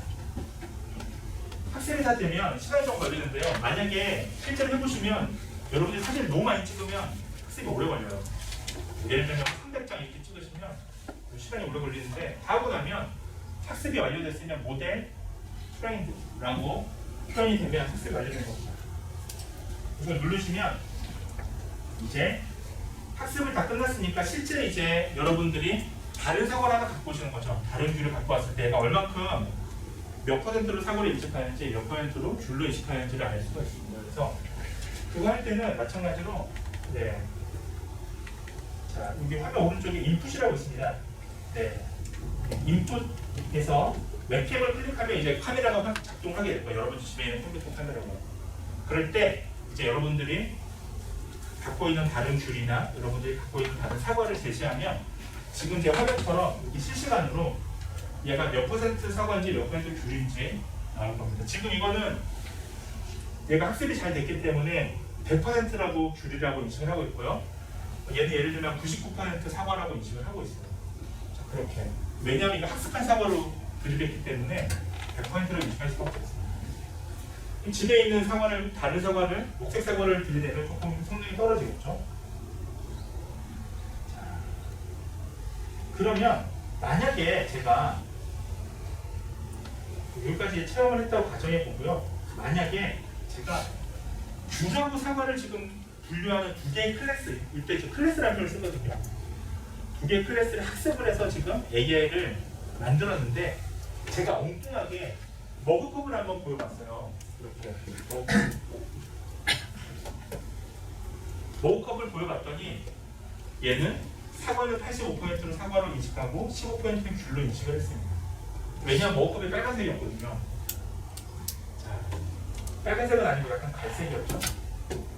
자, 만약에 이렇게 지금 다른 종류의 사과를 제시했을 때는 인식을 잘 못했습니다. 엉뚱하게 인식했죠. 사과는 아닌데. 왜 그럴까요? 요거를 여러분들이 아시면 제가 오늘 컴퓨터 비전 부분은 아주 흐뭇할 것 같아요. 여러분들 잘 얻어간다고 생각할 것 같아요. 교양 수업입니다. 자, 다시 얘기하면 아까 사과는 학습한 사과는 잘 100% 가깝게 인식했고요. 학습한 귤 사진은 귤을 실제로 제시했을 때 귤이라고 거의 99%로 확실하게 했는데 제가 머그컵을 갖다 댔더니 한 75% 사과라고 인식했는데 사실 사과는 아니잖아요. 엉뚱하게 지금 대답을 한 거죠. 왜 그럴까요? 좋아요. 좋아요. 좋아요. 네. 맞습니다. 바로 그겁니다. 학습이 안 됐기 때문에 결국 이거는 지금 그러면 하나만 더 추가로 얘기할게요. 그러면 얘의 학습 방법은 뭐였을까요? 1번 지도학습, 2번 이거 우리 옛날에 배웠잖아요. 2번 비지도학습, 3번 강화학습. 뭐였을까요? 지도학습. 왜 지도학습이었을까요? 정답을 알려줬다. 정답 어떻게 알려줬죠? 언제 제가 알려줬죠? 얘한테? 아주 좋습니다. 네. 아니 이 학생 이름 뭐예요? 네, 이름. 준섭 학생한테 좀 나이가 쉬워질 수도 있고 몇 학년이에요? 혹시? 4학년쯤 되면 우리 또 1학년 분들하고 다르게 4학년쯤 되면 이제 우리가 사과와 귤도 구분할 수 있는 좋아요. 아니, 표현이 좀 이상했는데 지도학습과 비지도학습 구분할 수 있는 좋아요. 혹시 그런 수업 배우나요? 혹시 지도학습, 비지도학습, 이미지 인식, 영상 인식 이런 것처럼 주제 캐스터 주제가 그런 거야? 안면 인식 뭘로 인식합니까? 오픈, 네, 오픈했네요. 네. 그러면 뭐 난이도가 좀 이건 되게 심을 수 있겠네요. 네, 좋습니다. 맞습니다. 지금 하셨던 건 비지도학습이 아니라 지도학습이고요. 레이블을 우리가 달아놨잖아요. 이거는 사과다, 이거는 귤이다라고 처음에 클래스를 달아놨죠. 자, 우리가 이 클래스를 학습시키면서 이게 사과라고 답을 알려줬기 때문에 얘는 답을 알려주지 않는 다른 거는 인식하지 못했던 겁니다. 만약 머그컵이라는 걸 인식하려면 머그컵이라는 클래스를 하나 더 만들어줘야 합니다. 자, 하나만 더 하고 마무리 줄게요. 예시입니다. 이거는 체험인데 스마트폰 앱에서 물체를 인식하면요 정보를 알려주는 앱이 두 개 있습니다. 여러분 잘 아실 텐데 하나는 네이버 앱에 스마트 렌즈라는 게 있습니다. 나중에 집에 가셔서 한번 해보세요. 스마트 렌즈라는 거를 네이버 앱에서 실행한 다음에 식물 같은 거 사진 찍잖아요. 그러면 이 식물이 뭔지 바로 네이버에서 찾아줘요. 이렇게. 그래서 이 식물이 뭐고 물은 얼마큼 줘야 되고 이런 거 궁금하실 때 이런 걸 응용할 수 있습니다. 그 외에도 다른 식물도 마찬가지고 묻혀줘요. 그 다음에 두 번째 구글도 있습니다. 구글 렌즈라는 게 있습니다. 역시 네이버 스마트 렌즈가 있고요. 구글 렌즈도 마찬가지로 이렇게 해당 용어를 이용하면 이번에는 뭐 식물, 동물 다 이런 것들을 분류할 수가 있어요. 정보도 내려주고 한번 집에 가셔서 시각적으로 유사한 이미지를 찾아주는 거 한번 해보셔도 좋을 것 같아요.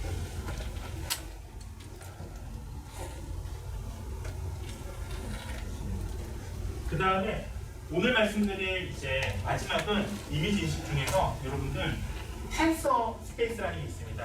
원래 우리가 그 파이썬 코드 중에서 텐서 플로우라는 게 있는데요. 그거를 좀 체험해 볼 수 있게 만든 게 바로 이 텐서 스페이스라는 거예요. 제가 이거를 짧게 라이브러리를 좀 보여드리도록 하겠습니다.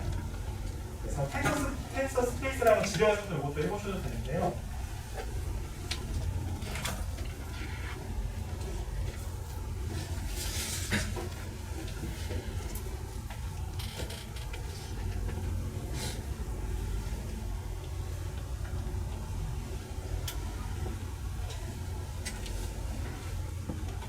자, 이걸 텐서 스페이스인데요.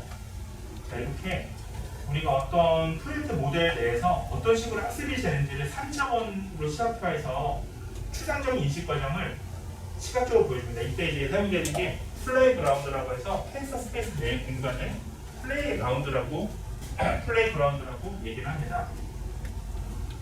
그래서 여러분들 여기 족속에서